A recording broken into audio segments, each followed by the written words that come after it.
transferred to my community preservation meeting because of snowstorm.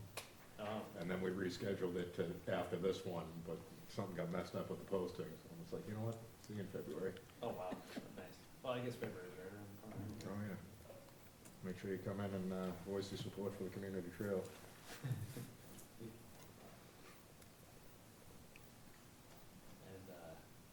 And, Ready when you guys are.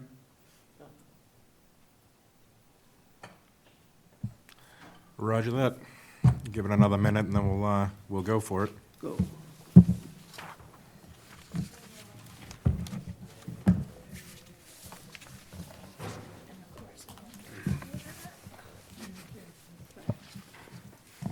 It's wicked spot again. I was trying to do it for the select board meeting last week.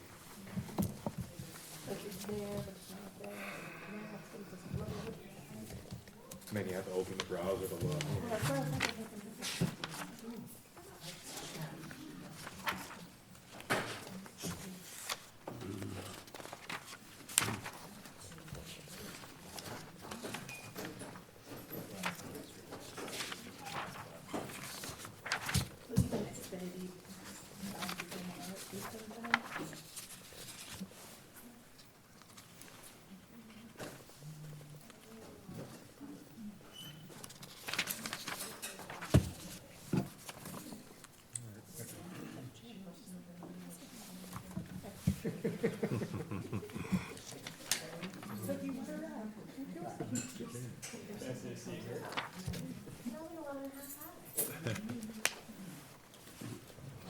Everybody ready? All right, Groveland Finance Board meeting, Wednesday, January 28th, 5 PM. I will call the meeting to order at 5 PM. First order of business is welcoming our new member, Emilio Dunn, to the Finance Board. The floor is yours if you have anything you'd like to say. Hi, everyone. I'm Emilio. I am on the Town Meeting Study Committee and the Rec Committee, and glad to be joining the Finance Committee.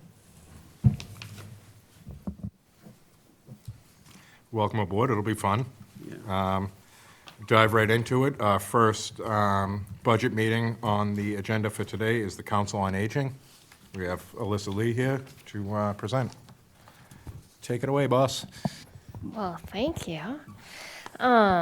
Yeah, absolutely. So my name is Alyssa Lee. I'm the director of the Groveland Council on Aging. This is my, I guess, second meeting. So certainly if you have any guidance or questions while I'm presenting, don't hesitate to let me know. Are there any questions right off the bat? No.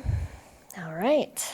So I'll just do a quick review. I think it's fairly straightforward. I would just acknowledge that members of the COA board are behind me as well in support of what we submitted. And certainly, if there are any questions that I'm unable to answer and you would like to ask to them, please don't hesitate.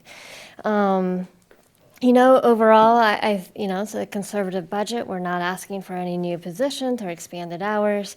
It really is just about maintaining essential services and retaining the staff who make the work possible.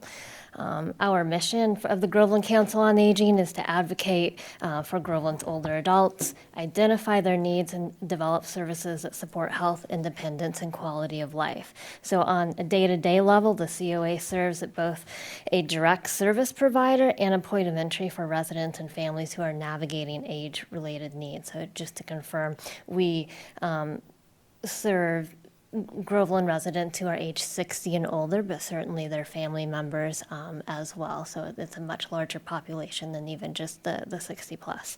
Ideally, we are connecting with people before any urgent needs are met. So I sort of see it as a sort of twofold, that we have our outreach, where those are really the services of fuel assistance, of food pantry, transportation, and then we have our social programming, which of course is a much needed need for longevity in regards to face-to-face interactions and health and wellness being. On the report that we submitted to to your committee, you had asked for our goal. So our main goal for FY27 is to use that data to refine and sustain our core services. So right now in this current fiscal year, as you may know, we're working on a community needs assessment. And so in FY27, the focus really is putting that information to work, making meaningful, data-driven decisions on focusing our time as staff and our operating resources. To dive in just a little bit further about our scope of services, to give a sense of scale, between July 1, 2024 and June 30, 2025, the Council on Aging recorded 14,886 total service interactions. So that means both face-to-face and phone calls and going to houses and so forth. So as an organization, department that has always been data-driven, we literally do calculate. We try to calculate every single interaction. I'm sure there's some that have been missed, and that's about 640 individuals served. A significant amount of that work does happen face-to-face, through programs, through outreach, through direct support. So over the past couple of years that I've been here, we've grown considerably. In FY25, we recorded more than 5,000 face-to-face interactions. So that means people coming here into the building and or delivering groceries and having that touch point there. So it's pretty phenomenal, the touch that we have in the community. So, again, that includes transportation coordination, meal, food access support, benefits assistance, wellness programming, caregiver support, outreach, and then opportunities for social connection. So I say this because, as I mentioned this, we aren't asking for much, just personnel, but that really, we're doing a lot with our limited resource of director and assistant director is our only 2 full-time employees, and then we have 2 part-time non-benefited van drivers and a part-time program coordinator. So there are no new positions and no increase in hours being requested. Again, it's a 2% request for the director, assistant director, and 2 part-time van drivers that are non-benefited. We do have a 3% adjustment for the part-time program coordinator, and I did want to just go into that because I just want to make sure that we are aligned in what that looks like. So in FY26, the annual budget for the role was based on what I did, a standard 52-week, 16-hour-a-week assumption. In practice, this role works Monday through Thursday schedule. However, for the FY27 adjustment is applied for the actual work hours. So this resulted in effectively an hourly increase of about 2.5, so moving from $20 an hour to 2.5. So again, it's just on my mistake from last year, making that assumption of 52 weeks and not calculating it out for the full hours. So that is our ask. I would say, just making note that the Council on Aging does not receive any direct municipal funding for any of the programming and services we offer. So we 100% rely on grants, on partnerships, on donations through our Friends programs and so forth. We are very grateful for the town support that started last year, covering our technology and certainly the collaborative approach of helping get people through the doors and connecting us, with other departments. And we are very hopeful, as you see in our submission, that the town will take on our van maintenance under their umbrella this year, because that will be a significant impact on what we're able to do in the community. So that is about all I have. Again, it just, this bare bones budget, I think, we do an amazing job with the staff that we have and the community support that we have, and being able to have a steady, small increase of essentially 2% overall, creates that sustainability and retention for us. So if there's any questions, more than happy to answer. Excellent, thank you for that. I'll open it up with questions with Brian down the end. First of all, good evening, Alyssa. Hi. And good evening to the audience. First, I want to commend you on your narrative, along with your chart. The information has been very helpful, so thank Thank you you. for that information. Surprisingly, you had answered my question as it pertained to, there was a position in your narrative explaining the 52 weeks, 16 hours per week, from $20 to $20.50 per hour. You explained that, because Okay. that was my question. I just didn't quite understand that. Absolutely. So thank you for that. So the only other really thing I have in regards to that is the support that the town is able to give to you based upon not only the driver and the van stuff, but the technology side.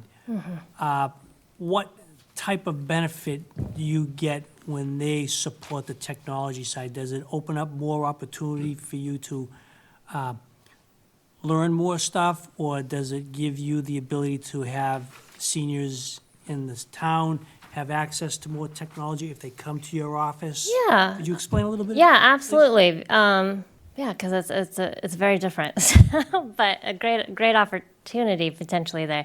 So right now, the town, most recently, again, starting this current fiscal year, FY26, that they started covering our cell phone bills. And so those are very useful, particularly when we're going out into the community, so that we have constant connection and, are staying safe and also staying well informed with our community members. So that is one expense that we are using and not taking away from programming and outreach services. But also in some respect adding to outreach services so that we can go into the community in a safe way. And then you are also taking on our database, which is through My Senior Center. My Senior Center is what the majority of the Council on Aging use in Massachusetts and, growing nationally.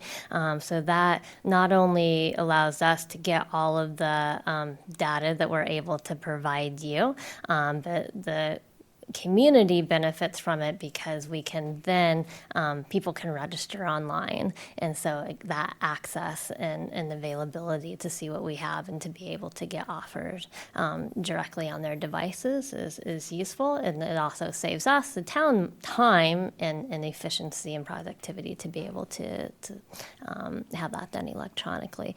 So that is where the town covers electronics and things. We have programmatically done other digital services, but not through the town, again, because that's program-wise, and we are responsible for that budget.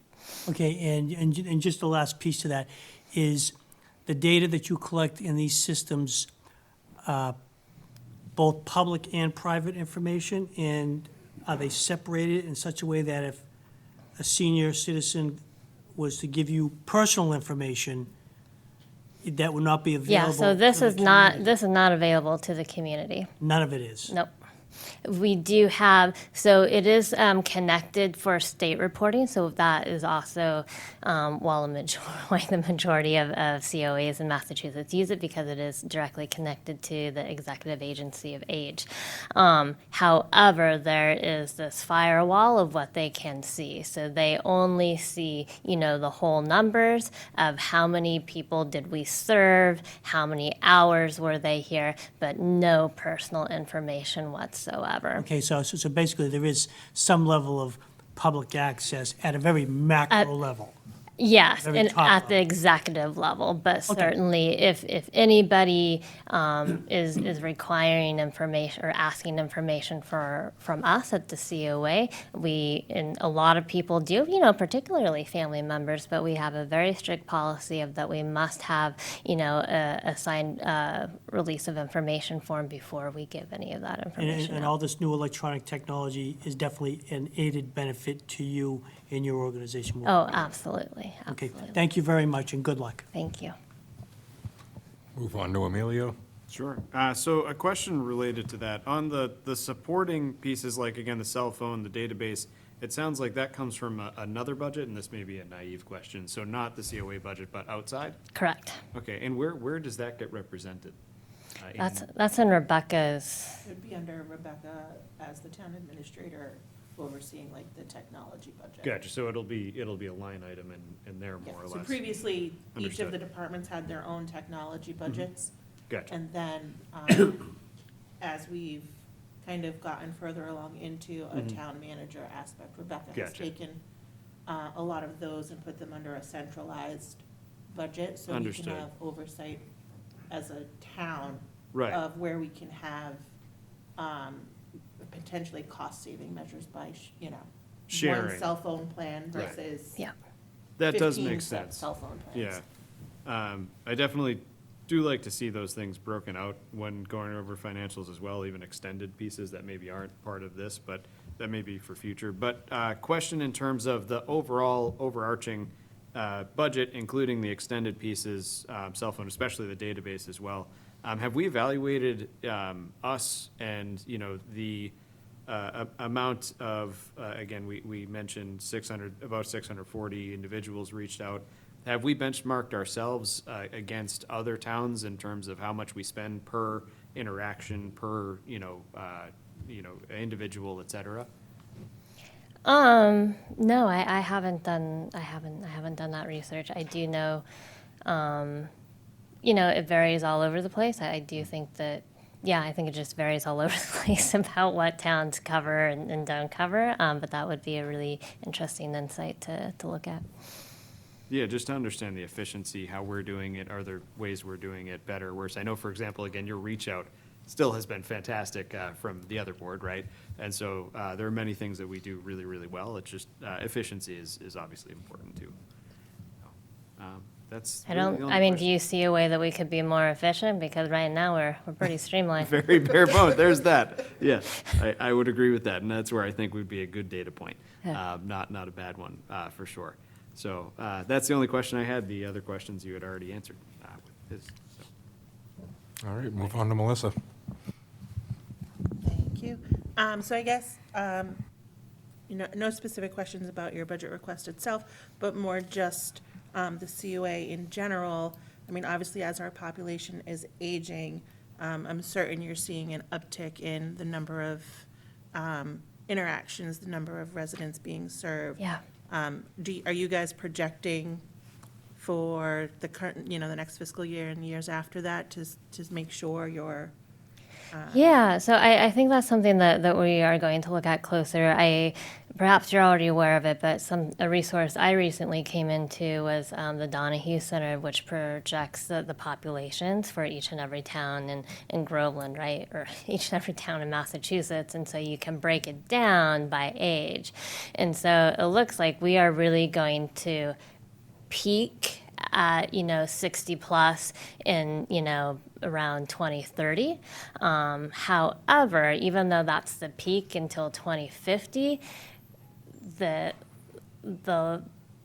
oldest of older adults, that number is growing, and that is where we will continue to see much needed services happening. So absolutely, it is in our plan, and really glad to be working with the board. This current year is our first time, I think in recent years that the COA's had a strategic plan. So we'll definitely be taking that information as we move forward. Yeah. All right, Mark? Hi. Thanks for everything you guys are doing. You're doing a great job, and I love that everybody comes out on the team to support. I just had two quick things based off of what you had said in your write-up. So do you have a rough approximation, out of curiosity, for how much money you guys are taking in grants? No, I didn't print out everything Yep. because I didn't last year either. I do have it in my monthly board reports, and this year it was a little bit down, but we also have sponsorships for events that we hold as well. So I would say roughly around 15,000-20,000. Gotcha. Thanks.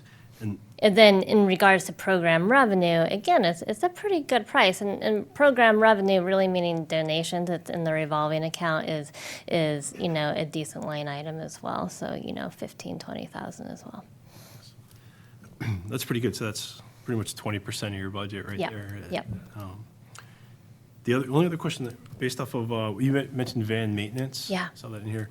And so you're not talking about the drivers per se, you're talking about the actual. No, maintenance of just the van? maintenance of Yeah. the van. So the past couple years, including this year, we've been fortunate enough to receive a grant from the Mass DOT for about $5,000. And so that has covered, just routine maintenance, nothing wild and crazy. The van's still in really great shape, but this year we needed 4 front tires. That's expensive, and that eats into our budget pretty quickly.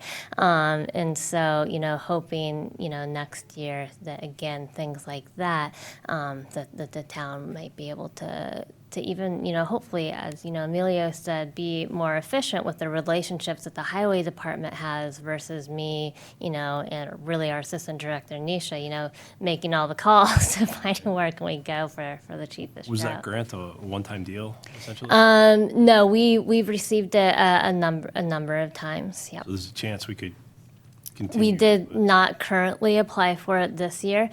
Timing just didn't work out for us, but yep. Okay. But there's certainly plenty of, I'm more than happy to continue working on that with Rebecca and or Arthur, whoever sees fit, but yeah, Thank you. yeah. All right, Jim? I want to start out saying I want to commend you and the board for doing such a good job, and your team members too. Thank you, Jim. My peers here, they don't know much about senior, but I do. I wonder why. And we are running like a skinny operation. This room is a shared room. This is the only facility they have. We made an attempt several years ago to build a new one, but no one was, it got turned down, which now it was $3.5 million. But we're making do what we can. I know, Haverhill's got a lot of resources. North Andover, we don't have anything. We're like living in a tent. And I think you guys did a good job on getting more information out to the community through Thank your you. website and things like that, because everything before was a pencil and paper operation, so. And you can't have anything complicated for older adults on a website, okay? So, but keep up the good work. Thank you very Numbers look much. Small, but if you're up to me, I'd spend more.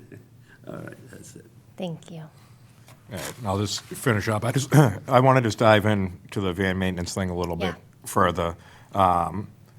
That's just maintenance, that's not fuel? For when talking with Rebecca, and I know she's been in talks with Arthur, certainly to make sure it's within, what he thinks is reasonable. But yes, it would just be maintenance, and we would pay for fuel out of our programming budget. Okay. And then van maintenance, you had a grant for it, an average of what that's cost in a year? So for a couple years, it's been, I think, around 2,500. This current fiscal year is 5,000.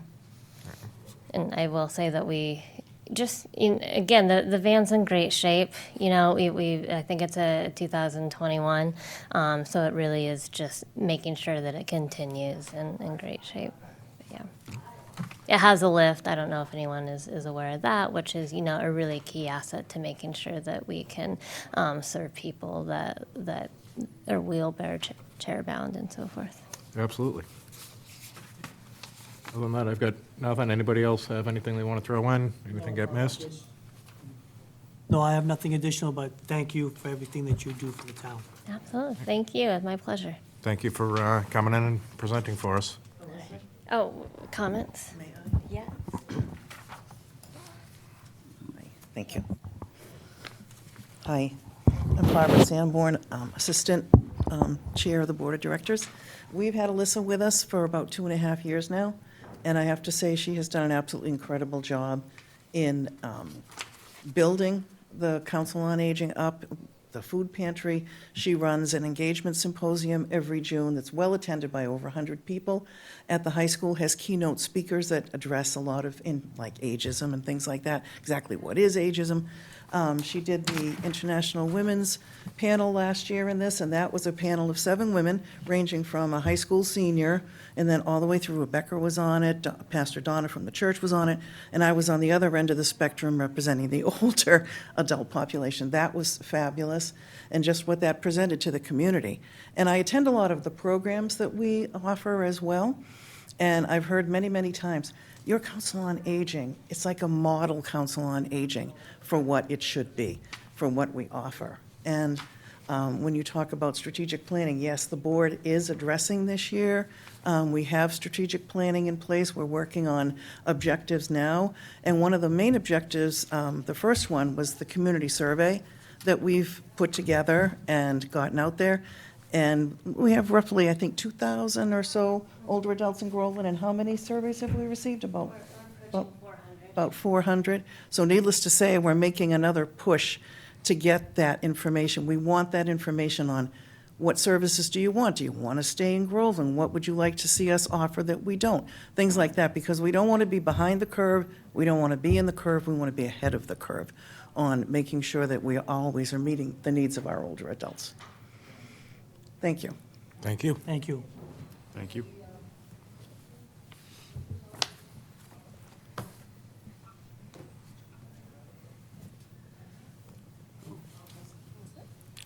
Good if you're good, if you want to, if you want the mic, No, hammer no, time, all have at set. it. Thank you so much.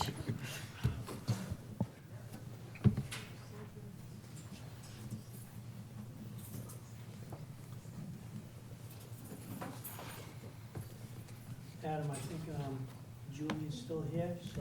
Yeah, would you mind just grabbing her and let her know we got a minute?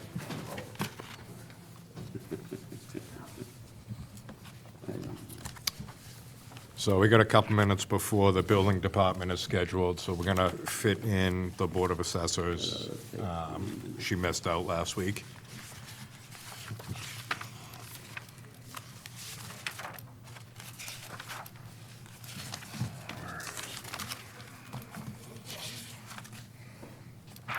Don't run, don't run.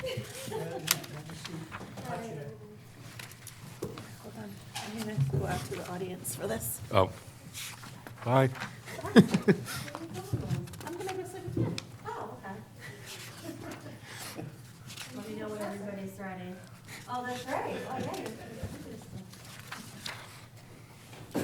You're on the wrong side of the carpet now. See, now you know what it feels like. Just hit the mic, please. All right, so we have the assessing department. Julie's here to present, by all means. Good evening, everybody. Thank you for your time. I'll run quick through a couple of the things that we were asked to submit before we do the budget. Our mission statement of the Board of Assessors is to value real and personal property effectively, fairly, accurately, and in accordance with the laws of Commonwealth of Massachusetts. We also administer motor vehicle excise tax, exemption and abatement programs, and of course, address the concerns of members of the public quickly and courteously. The goal of the assessor's office is to continue to assist the public in locating information pertaining to all real estate, business, personal property, and motor vehicle excise tax. Also to encourage the use of the various resources on our website, including the common forms and documents used by our office, including the statutory exemption and abatement applications. We also have links to other websites containing both real estate and valuation-related information, including the Registry of Deeds and the Mass Department of Revenue. They're both very helpful websites. When people have questions, we refer them to those links a lot. My budget this year is pretty much the same as last year. If you look there, the only change is the 2% in the salary. Everything else is contractual, and it stayed the same. Most of my vendors are 2- and 3-year contracts, so we're kind of in the middle of those cycles right now. So this year, we don't have any increases. I would, however, like to mention that Rebecca took over the IT department budget for us, and I do appreciate that. It's made it a little easier, but the assessing department is asking this year for an increase in that because we have our CAMA system, the system that we use to do our valuation process. We're running on the oldest version, and we're hanging on by a thread.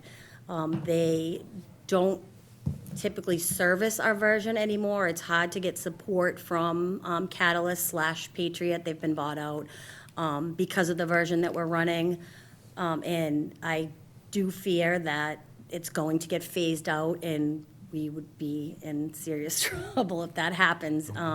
So I'm hoping that that's something that is taken into consideration when you do review that portion of the budget with Rebecca. It's majorly important that we have not the best and the greatest, but a solid software and support system that we can rely on. And that's it. All right. We'll open it up for questions for Jim. No, I'm all set. All set, Mark? How much is that software package roughly? You know what, I don't have the numbers in front of me because I did I had the contract drawn up and the estimates drawn up, and Rebecca does have all that information because she's gonna be presenting it. I wasn't even gonna mention it, but I figured while I'm here, just to reiterate the importance of the software. I can't even, I don't even wanna guess the increase. Yeah, it's definitely a problem if it's not supported or about to not be supported. And that could be a cybersecurity problem, that can just be a utility problem. Yes, and Usually typically I would, have to address that. you know, you want to listen to the company and as they tell you, listen, you need an upgrade, but you also know that they're selling a product as well. So this is not something that really we can wait on. I tend not to spend money, as you could see in my budget. I try to keep everything, very, very straightforward, but this is concerning. We did upgrade our server for the software last year, and it's holding us over. So, other than that. So the server and maybe the operating system are new, but the software, The server is refurbished. okay. It's not on-site, it's over at the police department, so we do have, that's another issue that we face sometimes is trying to get into the server, because this product has its own server. They're very protective of their software, they don't want anybody else to be able to access it without a chain, so we don't really have much control over things like that when it comes to this product, but we're also very limited when it comes to software products that do this type of work. Sure. Thanks. You're welcome. Emilio? Yeah, so I have questions, a few pieces. So number one, on that, I shared the same concerns when it comes to obviously cybersecurity. Part of me does think at the same time there's not a lot on the user or the regular property owner side of the house that you can glean from that anyways. But I think it would be good to make sure we're keeping that up to date. When it comes to that application, you're saying you've already been through the process and submitted for budget to upgrade that for this year. Correct, for FY '27. And have we looked at other competitive software out there as well?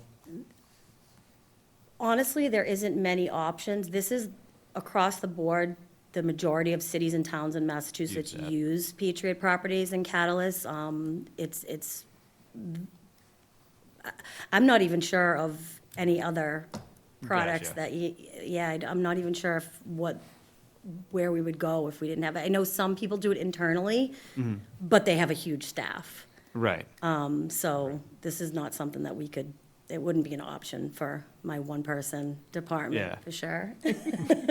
Definitely understood. I also wanted to shout out, Melissa's been amazing. She's stepped up, and every time I've asked her for anything, she's been an immediate response. She's been wonderful to have serving on the board this year. It's been a breath of fresh air for sure. That's great I to hear. appreciate it. I do think if we could have some form of evaluation and looking for who else is out there and if there Yeah. are cheaper options, and of course, we don't know the number, but I can imagine super old software and then they want to sell you the new thing. I can only imagine the number that they're throwing out there. So just, trying to see what else is out there. Yeah, and ensure sure. it's competitive to them, because then that helps Absolutely. drive down the price as well. Yep. That ultimately we'd pay. And then what is the reevaluation maintenance? So the we have a subcontractor, our contracted person that we use, who is an appraiser evaluation consultant. And what he does is he'll go out and do the inspections, stuff like that, that we can't do in-house because we only have the one person in the office. So there's other parts of the job that need to be done.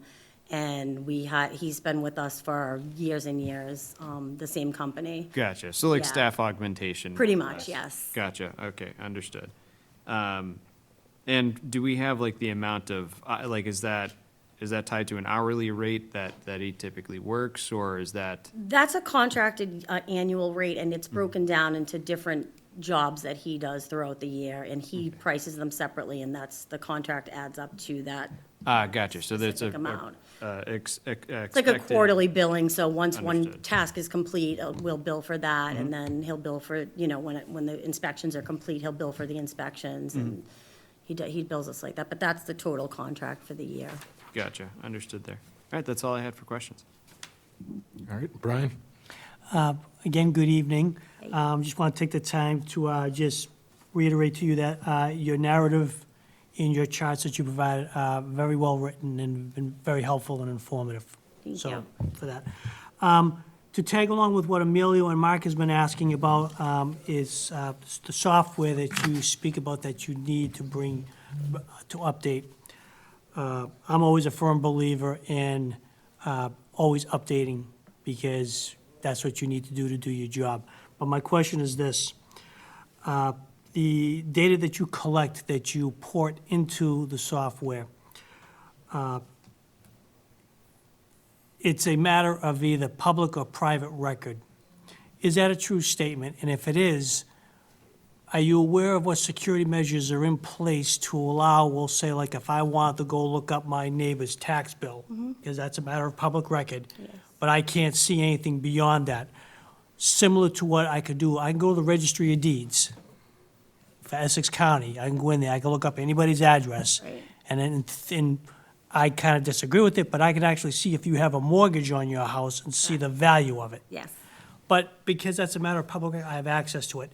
Will this software allow residents some accessibility to certain information while protecting what it needs to protect, private information? So there really is no private information. It is a public website. If you go on to the public version, we have a link on our town's website, and you can go on to any of your neighbors or any other residents' property record card, and see all the features of their home, what we have it valued at, if there's been any permits pulled. That stuff is all public. Okay. And it is accessible through the public version of our software.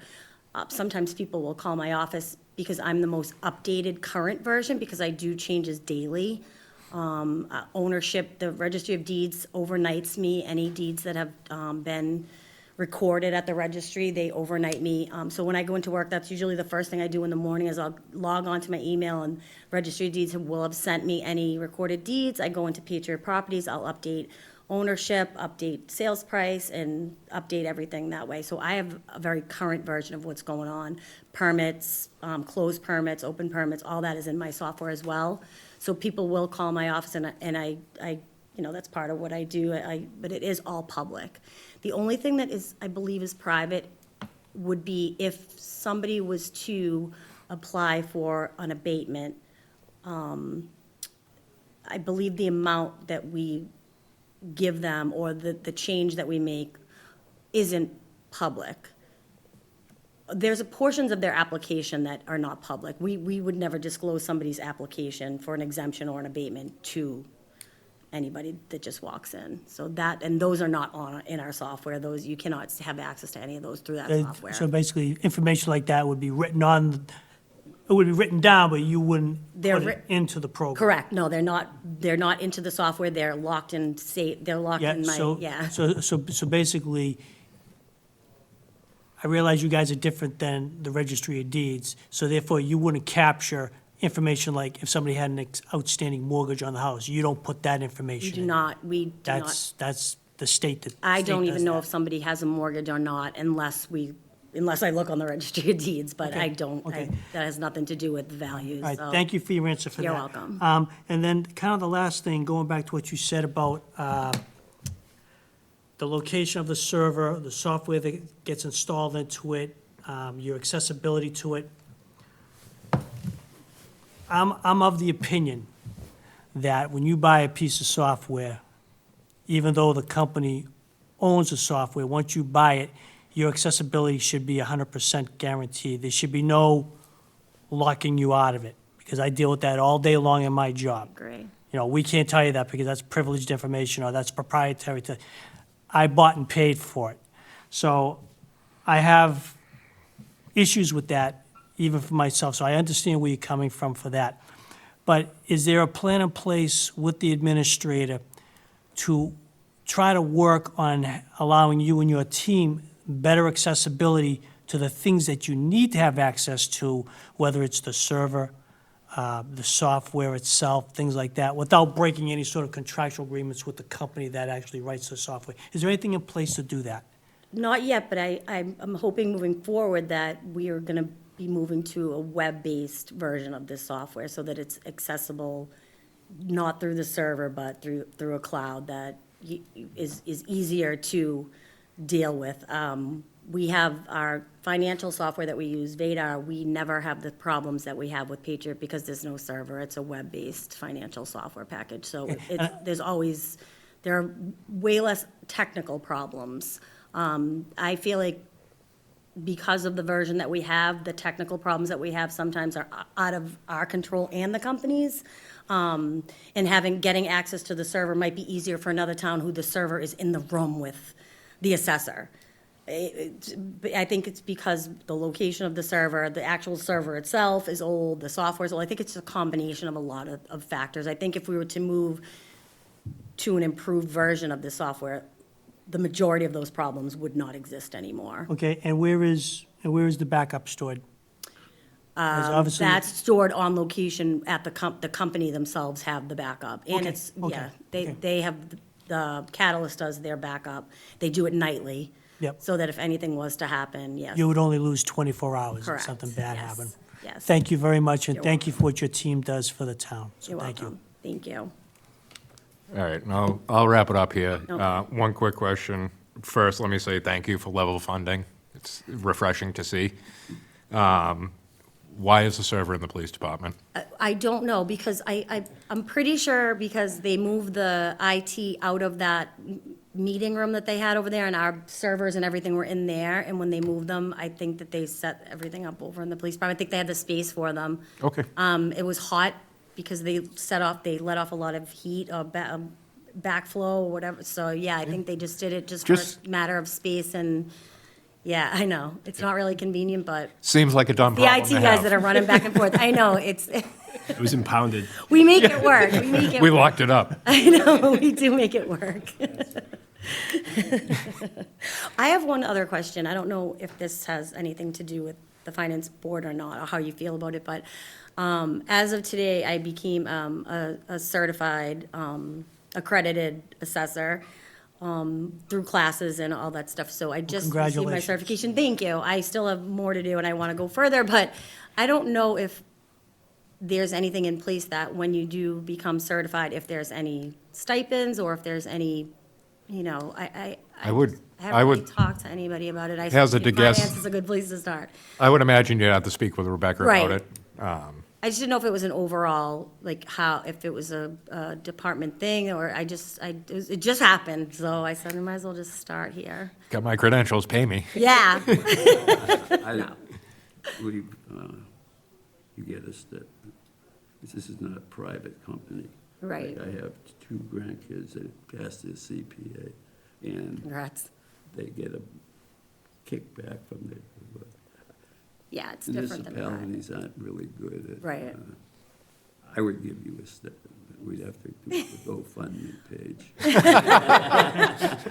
Well, we'll see what happens. but- Just throwing it out there. Certainly no shame in asking. But yeah, Yeah, so I actually do have a question, or actually, maybe a pointer here too. If we're moving to a software as a service, a hosted website, and we currently have a physical server, that server has electric costs, maintenance costs, however often you need to replace it. Like you mentioned, you just replaced it.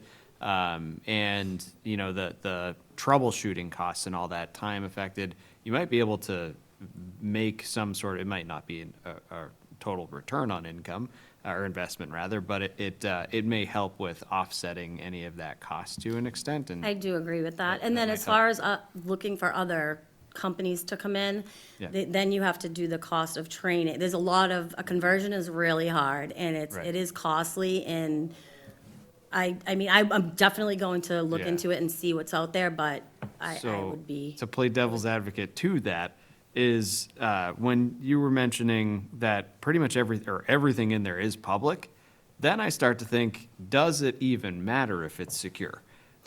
If everything is public? But the other side of that is editing, obviously needs to be accurate and up to date. And then, like he had brought up, backups. Is that currently backed up on a regular basis? Yes, it's backed up like we said, it's backed up every night. They back it Oh, up that- every the night. current cu- version that we have The current is- version gets backed up, Oh. or Okay. I don't know if you want to call it backed up, but what goes in there today is going to be in there tomorrow, no matter what. Okay.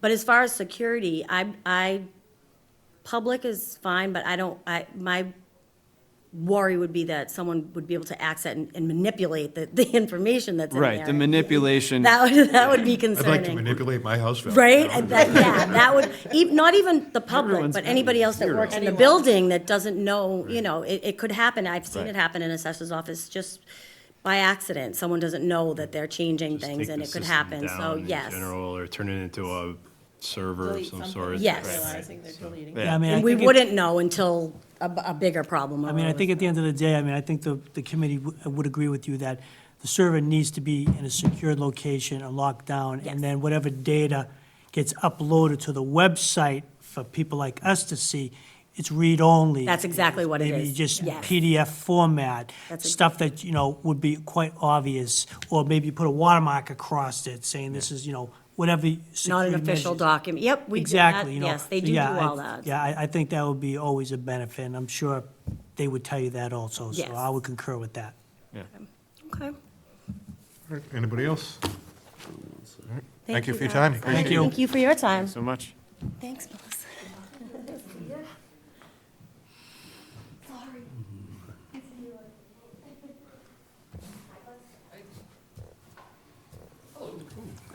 We're doing good, sir. How's it going? Mine'll be Excellent. quick, so I'll get you back on time. Be all good. I'm Sam, the building commissioner for, I don't know if I've met everyone, or at least not in this capacity. We all have name tags now. I was gonna say. Most of us. Most of us, I don't. I think yours is, I was gonna say, is it backwards, or? Well, I mean, tonight if I want to be Bill O'Neill, I can. I'll just but call I'm you not. Hey You. That's it.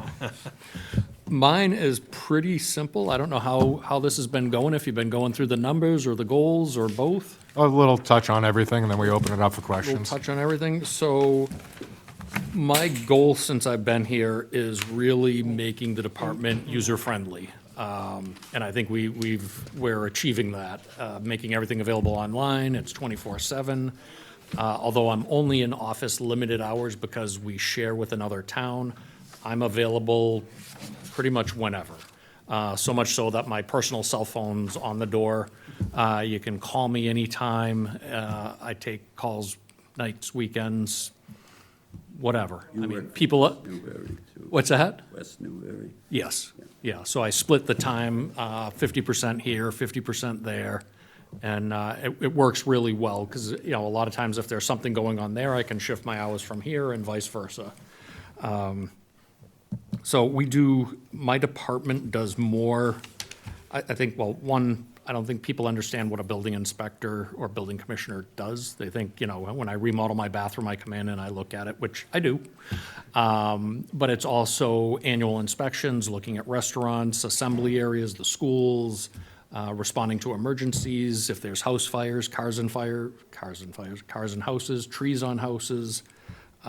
Since I've been here, I've picked up a few things. I'm the zoning enforcement officer, which was part of the job, but I've become the floodplains administrator, the ADA coordinator. I made myself the 911 addressing officer, because we didn't have anyone doing it or doing it correctly.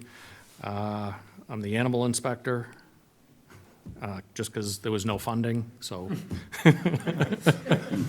I just figured, why not? It's fun to go out and check out chickens and pat horses, so.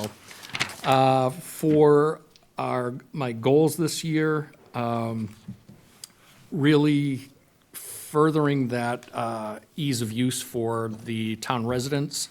I got a grant to digitize all our files in the inspection office, so those are going to be hopefully next year incorporated into the permitting system. So when you look up as a resident your property, you can see the historic files of everything that was ever done.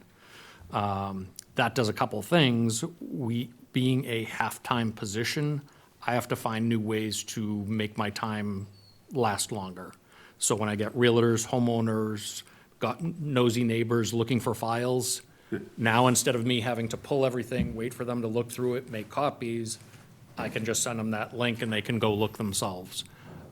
So that's been kind of how I've operated, is how do I make my time better used?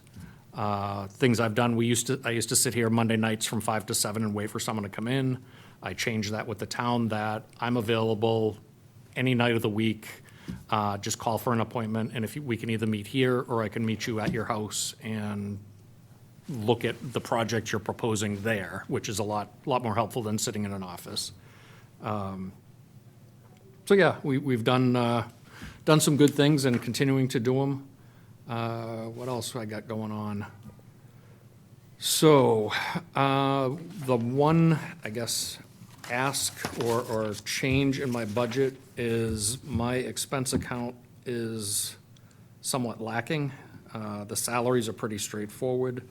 The expense account last year was cut from 6,000 or 6,700 to 4,800.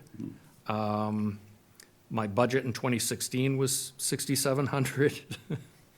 I'm looking to, if I took a 2% increase from 2016 to now, that would bring me to about 8,400, which is what I'm requesting. With the additional positions that I have, the mileage costs more, the postage has gone up significantly. Each time I send out an enforcement order, it's about $12 because I have to send it regular and certified. That adds up very quickly. And then also, in me being here longer, unfortunately, costs more money for coverage when I'm on vacation. So those alternate inspector expenses go up for them to cover for me. And then vehicle, I broke it down to mileage versus a stipend. Most towns in this position do a stipend versus a mileage. For me to calculate my mileage on hundreds of inspections takes me usually a full day of map questing, because I'm supposed to map quest from town hall to that point, back to town hall for every inspection, whether I go in that direction or not. It just doesn't make sense. It's a huge waste of time, it's a waste of money. So I've put in the same stipend that I get in West Newbury. Not only that, my vehicle takes a beating. When my last tire change, I had 13 plugs in the 4 tires. I got yelled at by the folks at the tire place saying that, yes, you're not supposed to have, I think it was 6, 3, 3, and 2, add up to, or 6, 3, 3, and 1. He's like, yeah, you shouldn't have 6 plugs in a tire. I've become very proficient at plugging tires. I carry a plug kit in the truck. I don't know what else I can tell you. I feel that. That's hitting home. Oh, it's, you know, it is what it is. It's part of the job. I'm on construction sites all the time. There's nails, there's screws, and my tires find them. So it's Every time. Yeah, it seems that way. You know, it's funny because I'll go and then I'll ask a contractor and they'll be like, I haven't had a flat tire or a screw in my tire in years. And I have that, how am I so lucky? The day after new tires, every time. Every time. Yes, that's pretty much it, which, I don't know. It's a special talent, I think, I've got. You can make a living off of that. Plugging tires? Yeah. You know, if we have an open position in town that pays nothing, I can take it. Because we can afford it. I don't know if anyone has questions for me, but that's pretty much my department. Yeah, we'll start with Brian for questions. Sure. Good evening, Sam. Just want to take a minute. Your narrative and your charts are very helpful, so thank you for that information. Sure. Couple of questions I had, you kind of answered them. They were about the alternate inspectors and the mileage versus the stipend. You've kind of explained those out, so I kind of got my answers on that. So the only other really big question I have is you had talked about the digitizing of information from your office to the community. That seems to be a big push now in the groups that the town has, so people have access to public information. So I'm going to ask you the same thing I've been asking other people. That information that you input into whatever programming or software that you have, there's a combination of private and public information, I'm sure, specifically in what you work with. Do you know what level of protection is put in place to keep those things separate in such a way that if I want to go online and see, I don't know, somebody was doing construction on their house and I want to see if a permit was pulled, I can see what I need there, but I can't see private information, which people kind of have a tendency to be real hairy about. They don't want certain things to be known. So So- the good thing with my department is there is nothing in those in the building jackets that are private. Like I get stuff like complaints and that's all stays paper. But anything building related, it is all public knowledge. And the company that did the filing, if in some of the old files, if there was something like, I don't know, someone put a copy of a check in there or things like that, they pulled that and redacted the info. Because there's no need for it to be in there anyway. So they just shredded that info and it's. So so any monetary pointing would just be simply the fee for, we'll say, the permit. That would be the only number that anybody would see if they looked at. Other than that, everything else would be private. Yep, And- yeah, and so it's- you get no social security numbers, no driver's license, no checks or banking account info. It is just this is the fee, it'll tell you how it was paid, either cash, check, or charge, but there's no further information. In the programming that you use for this, is that supported by the administrator's office? In other words, they pay for the maintenance, they pay for the updates, is that out of the building inspector's domain as far as paying for it? So when I got the software, the deal that was worked out with the company was that we have it just went up to $12 per permit. So we pay out of pocket nothing. Okay, It is covered by the permit fees. So every applicant that comes in as part of their permit application pays a $12 fee that covers that software for the town. and for the most part, just my last question, this is a web-based type tool. It's not like it's sitting on a server somewhere. So it is web-based, but it is on a server somewhere Okay. for backup. So there's 2 server backups that our town has that are off-site, that are privately owned and maintained by the company. Okay. But our information is our information, and at any time, we can ask for that in a And is this information available to the community now, or is it a slow draw out to get access to this information? for the digitized files? Yes. We're hoping as part of the July 1st budget, the FY '27 budget, to import all that information early next fiscal year. So it's not online yet. I have it in thumb drive form, which is more convenient than a file cabinet, because I can still look up your Yeah. parcel and email it to you. But the link to the Permit Link software will happen in the next year. Okay, well, thank you for the information. I hope it all moves forward for you, and I hope you have the right web people to help you make sure it gets on the website cleanly, so people like me can look at it if I need to. No, it So should thank you. be very user-friendly. Really, just, there's a link on our site that says online permitting. And even right now, anything that was done since I've been here in the new electronic system can be viewed just by clicking online permitting. And like any website, they have you create a profile, your name and email or whatever to log in. But you can go, hunting around and see what your neighbors are up to if you'd like. Okay, well, thank you, Sam, very much, and thank you for everything you do for the town. Thanks. Thank you. Emilio? Yeah, sure. Thank you for what you do and also for the layout here. one question I have for you is do you ever see that tire guy like in front of your truck, you know, before, when you go to these sites? Sprinkling. You might want to See, look a well, little that's what I closer. wonder too. Sometimes they're like, inspectors coming, throw some roofing nails out there. Yeah, we're not known for being like, you know, loved coming to a site, because the best we can do is leave. The worst we can do is give you bad news. So, yeah, that's a good point. That may be, you may have struck on something there. While you're inside, someone's outside. Yeah, it could be. Or just the tire guy following around, I don't know. In any case, when it comes to I see the inspector, electrical and plumbing inspector wages, I assume they're part-time in, Yes, so the way they work is essentially an on-call. It's a stipended amount. gotcha, that okay. Basically, we say, oh, whenever you're called, you go for the inspections. If there's a power line down at night, you respond to those emergencies. If there's, you know, basically they're on call.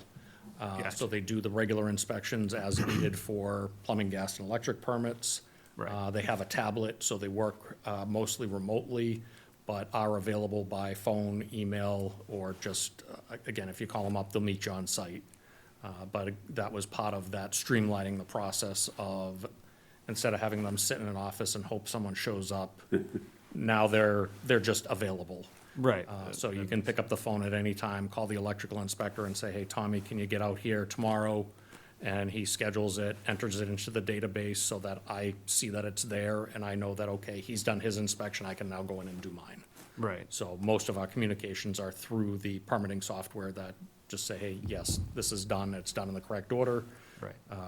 And then, again, the contractors, the nice thing is along with a permit card on site that gets signed, most of the time those are lost somewhere along the line in the job. Every time. Every time, yeah, I was trying to be nice.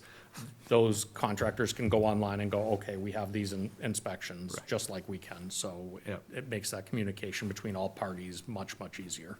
Now, what happens when they go, if that's a stipend, then what happens when they go, like, do more than they signed up for? That's a bummer. Okay. Gotcha, all right. We'll bank, you know, we're hoping in most years they make out either okay. Stuff like with the Quarry Apartments going on, these years aren't gonna be good years for them. Gotcha. You know, I did let them know, and we did have discussions early on, if it got overwhelming to that point where they can't do their own jobs, we would try to bring in a third-party type inspector, but right now, with the flow of things, they're managing, so, Understood. All right, that's all I had for questions. thank you. I'm all set, thank you. Mark? I'm stuck on servers today, but I'm just curious, is that software running on the same server that's over in the police station, or is it an independent server that's dedicated to this? Independent, yes. Okay, It and is. so the town owns that server too? We do not. We have rights to the information on the server, but there's a cloud-based Okay. software plus a hard drive, Backup a or, technical term, but there's a physical server somewhere that also houses it. okay, So we have multiple forms of backup to comply with the mass document retention policy for electronic documents. okay, that's all I had, thanks. Yeah. Yeah, it could be on our server too. I don't think it is, but Sure. Jim's all set. I just have two quick questions for you here. For the vehicle reimbursement, that's just for yourself, not for the electrical and plumbing inspector? Correct. They're already covered under their stipend? correct. All right, and then, the permit fees and everything, are they covering your budget They are for currently. the most part? We had a slow year. Thankfully, we had the Quarry Apartments, which those permit fees made up for it and then some. It's something probably in FY '28, we're gonna have to just re-examine to make sure that we're not going the wrong direction. But right now, we turn over, I wanna say it was, with this budget, we'd be looking at about $150,000 turnover after paying for expenses. So we're more than covering the department. That's all I had. Thank you for your time, appreciate it. Thank you, guys. All right, stay warm if you can. Right back on schedule, you wasn't wrong. If you see Arthur out there, I will. give him a nudge. Have a good night. Thank you.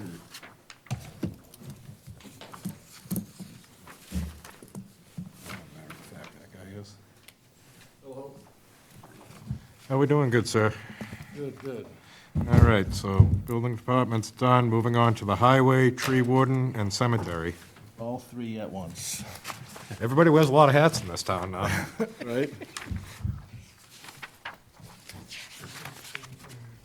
All right, Arthur, if you want to just give like a brief overview, and then we'll open it up for questions. Yeah, so it's my first year doing this. I don't think obviously I took the position here in, officially as this role in July 1st. So I'm learning, but also, I was here for a year before and I got accustomed to what's going on. And I think looking at the budget and the finance, that was kind of the last step as I was learned kind of what the function is. So this year I got a opportunity to go through our budget, a bunch of billing cycles to see what we spend and how we spend it, where kind of the needs are.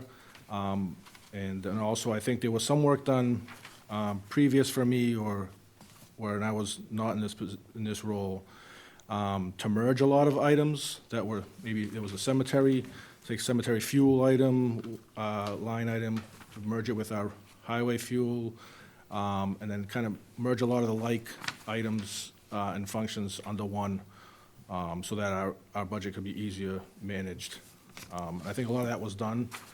I think town administrator did a lot of that work, and now I kind of was able to look at each item, and I don't know if you had a chance to read the budget narrative I gave you guys. Is that something you guys looked at? So yeah, so I kind of went through, we've made some additions to what we do in town under the highway department, and also started having to address some other things that weren't being done in the past.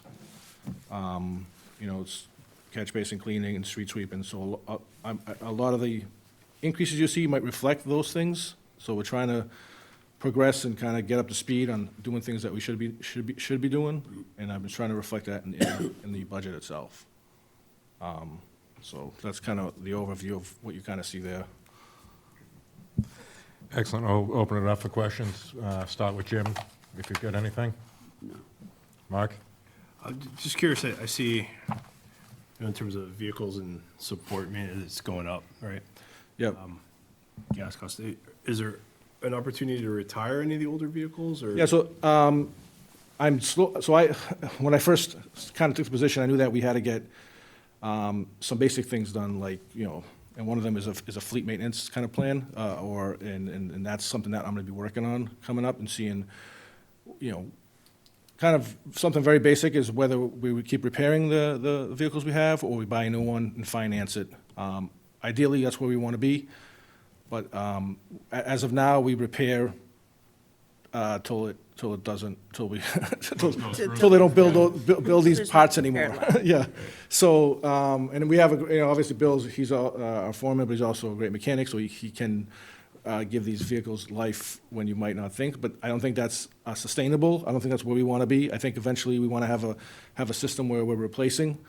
So that's where we're gonna kind of getting at. I think over the next year or so, see if we can, like similar how the police does it with, they replace their cruisers every 3 years or so, Unfortunately, that was not done in the past, but I think this is how I envision us going forward. Yeah, there's a knee in that curve, right, when you're putting a lot of money into something that's really not worth Yeah. the capital that you're expending.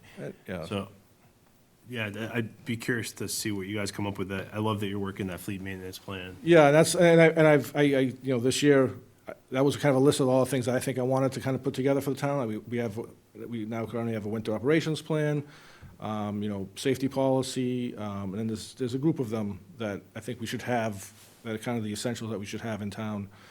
And parks and cemeteries, grounds, maintenance plans, like, stuff like this, should be all in place. And that's what kind of, you'll kind of see where I'm going with it with a lot of the increases here too. You've done a lot in the amount of time you've been in that Yeah. position, so. Yeah, and it was a great opportunity for me, I think, and I felt like there was a void there. So I was like, let's get some stuff done, so. Thanks. Yep.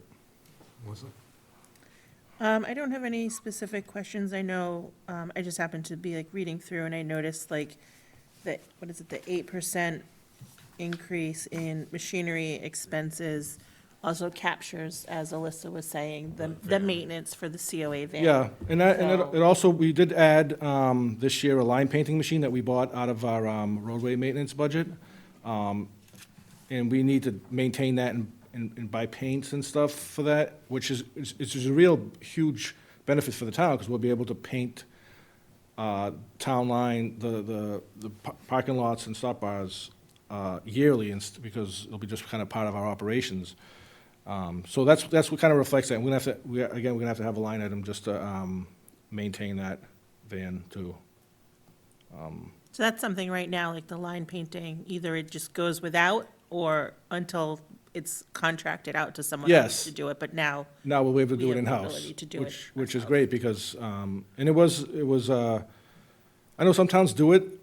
To previous towns I've worked for, and we always would contract it out and they would come in, but, it's expensive, so, if we can do it in-house, and we have the capacity to it, so that's just kind of the stop bars and the parking lots and the crosswalks. The long line still has to be a contractor, because that's a ginormous truck. Right. Yeah, so like, we can't do that on our own, but, the ability to do our parking lots, because they kind of tend to go fast. So, And I just want to say thank you. You guys did a great job with the storm this past weekend. yes, I'm still fielding phone calls, but, you know. Yeah, I mean, we're not gonna be able to please everyone, Yeah. but, you know, I know there were some people with 30-plus hours in the Yes. truck over the weekend. And it was, and it's why, you know, I try to be a buffer for them, for the residents, because I'm like, well, you're not gonna be in any mood to talk to anybody at this point. And then at the same time, it's like, you know, let me reason with these people and say, look, we're doing all we can, and, you know, we're not done yet either. Like, we'll be cutting back all week, you know, so it's like, it's not the finished product, so we do get a lot of these complaints, you know. I think a lot of people don't realize how few people are in the highway department. We have, yeah, we do, To, there's 4 guys, 4 trucks going out. Well, we've had our private contractors, so you know, there's probably 3 of them that come out with different pieces of equipment. We have, you know, Steve here, who also will do the parking lot here, and then our cemetery staff will come and do some work, especially for this storm. But yeah, it's not, we don't have, you know, 15 guys out there. It's like 4, and they have to be very efficient, and like, sometimes you gotta make a pass and then come back, you know, like, but that first pass, I think people are like, oh, that's it. I guess it's, you know, I'm sure people online are not happy, but it's like, you know, give us a break with those. So they should be it should be where it should be by the weekend, and then, And then we're gonna get another one. and so then, you know, make room, I guess we'll make it, right? I think if you want to do anything meaningful in life, you have to ignore everybody online. Well, I'm not on there. I'm like, look, people are gonna complain whether you do good or bad. I realized that a long time ago, and there's no reason even to respond, because a response will just incite them even more, so it's like. Nope. I think, I always tell the guys that, I think, in the calls I have, and people are very, very mad, I go, look, if you want, I have a winter operations plan, I'll tell you exactly what we do, and I have it for them. Like, if you wanna keep, and I think that's one of my best defenses, is like, this is what we do. And I think it was very important that we set it up, like, these are our plow routes, this is the type of, equipment we use, this is our process. And like, that was my defense for a lot of things. It's like, look, this is how it works. Like, we're not missing your street on purpose. We'll be there, you know. Well, the sidewalks don't get done in the same day. They are, you know, our third priority instead of you know, we're not out there in the middle of the storm, you know, clearing sidewalks. It's tough but people tend to see what they want to see, I think, sometimes, you know. Only in front of their house. So. Thank you. All right, Emilio, if you have anything? Yeah, first off, could you guys figure out a way to make the snow less heavy that you push off to the side? I don't know why, it's Yeah. really hard to take care of. No. I know, it gets compacted, right? No, it's, I appreciate what you guys do, and I actually live on the corner coming from West Newbury on Center Street down, which is super dangerous, so you guys keeping that clear Yeah. is amazing, and I help you guys actually on that corner. I'll snow blow and widen it for you guys Yeah. and all the rest of it, because it's a fun spot over there. So, yeah, with that said, I do appreciate what you guys do, and in terms of this, again, kind of in the opposite direction here, is I've also seen at times where sometimes there's an ice storm or whatever, and sometimes we do prep, but sometimes we don't. Is that a matter of, do we need more budget for more salt and things like that, or is that, because I also want to make sure you have what you need in terms of supplies? and No, I not think skimping on. it's even like I said, I've been doing this for a while, and even when I'm putting on when I even writing the plans and and consulting with our ice, with Bill, who becomes our foreman for our snow and ice operations, it's tough to predict what we're doing, because predict a storm, and every storm is I different. guess This year, before this storm, it was a lot of slush and a lot of icing, and we do have enough sand. We buy our sand from the MVPC regional bid, so it's already allotted and we have it. Oh, nice. Yeah, so we get it at a good price, and it does come in slowly. So we did have that issue where it was like, all right, the trucks are not coming in, and after you watch the news, there was some issues with deliveries from some communities. So we do have enough. I think the issue is the type of storms and how fast we can get out there, and then, Yeah. to be efficient. Like, you want to go twice? Do you want to, we don't pre-treat. I know some towns do that, but we don't do any pre-treatment. We just we'll do salting if we know that we're having a storm. But what happens is you salt, and the temperature dips again, and then we got a nice little rain on top of that, and then it becomes Slick as can be. a nice ice rink. So it isn't it's not an easy thing that you can plan for every type of storm a certain Right. way. Which I'd love that, because like, as I have an engineering background, it's like, all right, this is X, Y, and Z is gonna happen, we do it this way. Every time you're like, all right, let's just go sand, and you're like, well, no, let's do some more ice, or there'll be ice, so now we got salt. Like, everyone is different, so it's very difficult as an to predict that operation. Yeah, and even seasonally, that's probably tough to Yeah, and then, estimate. yeah. Understood in that. Yeah, I really don't have any other questions. Again, thank you for you and the teams and what you do out there, because this last one was a whopper, so. Yeah. Brian? Good evening, Arthur. Right. First, I'd like to thank you for your narrative and your charts. They were very helpful, so Yep. thank you for that. You kind of answered my questions as they pertain to the machine that Melissa had asked about the machinery expenses, the roadway maintenances. There was another category, repair and maintenance. So you kind of answered all that for me, so thank you for that. The only other really thing I have is just really a comment, and that is that I can only speak for myself. I view you as one of the three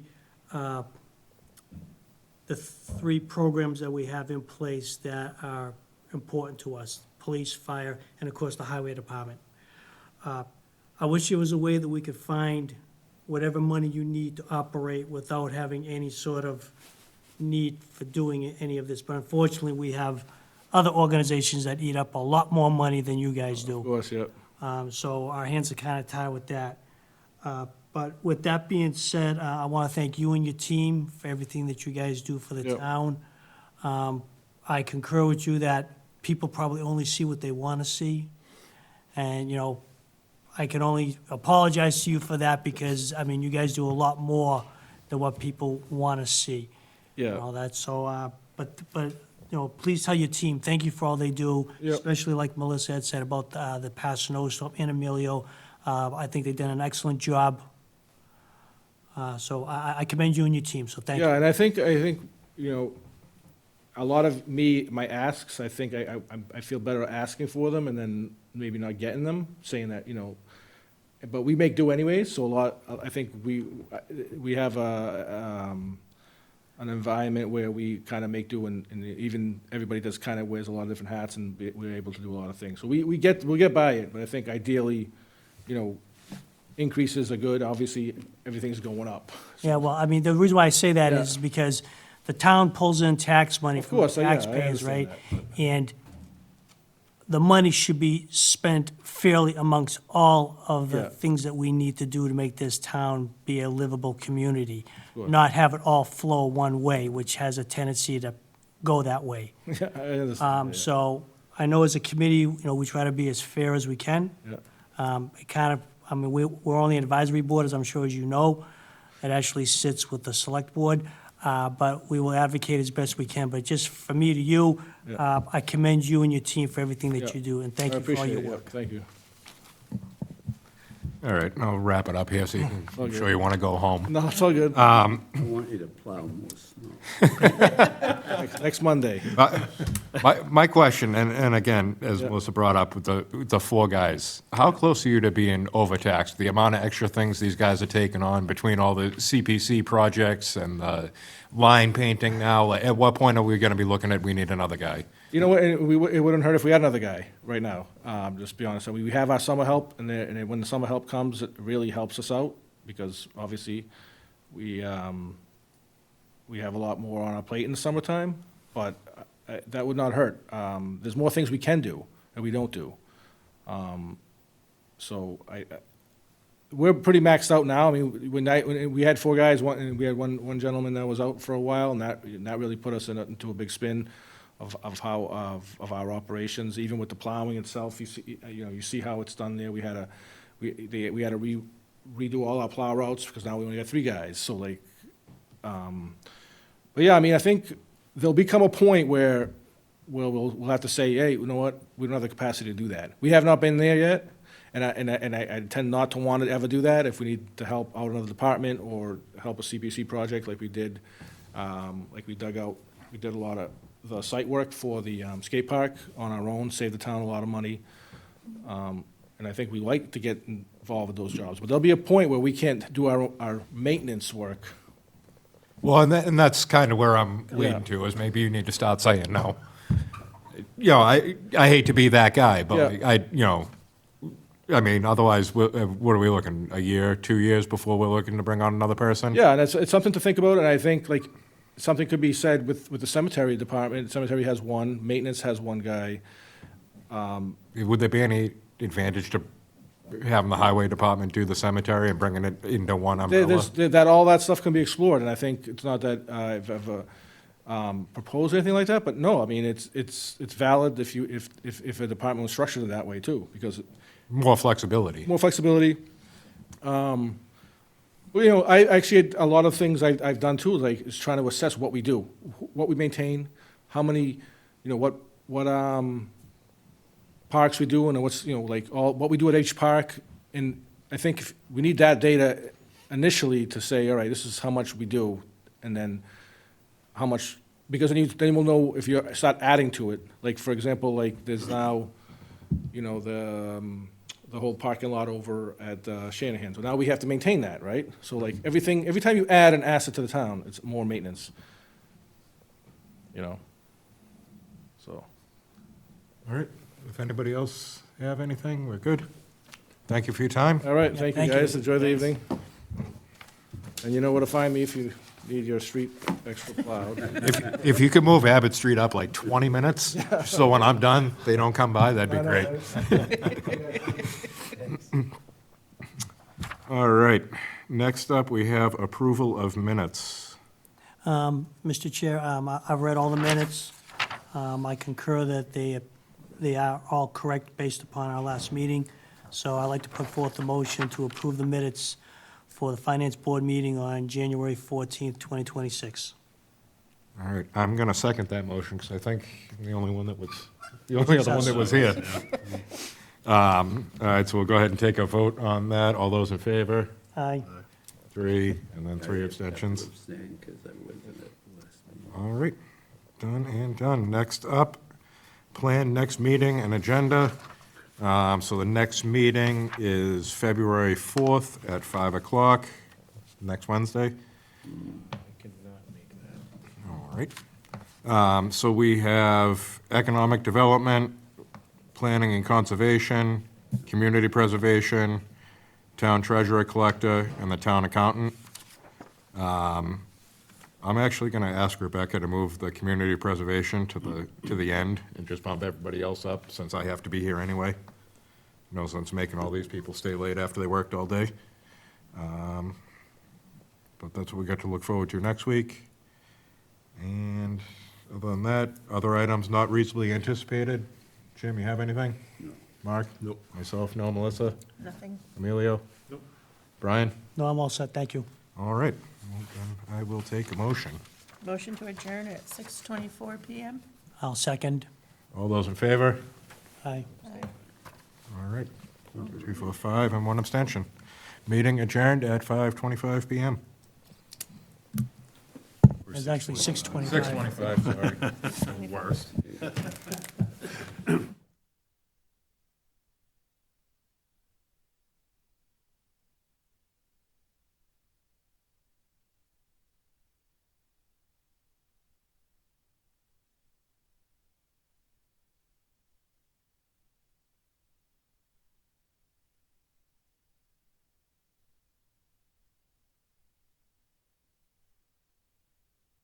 Recording in progress.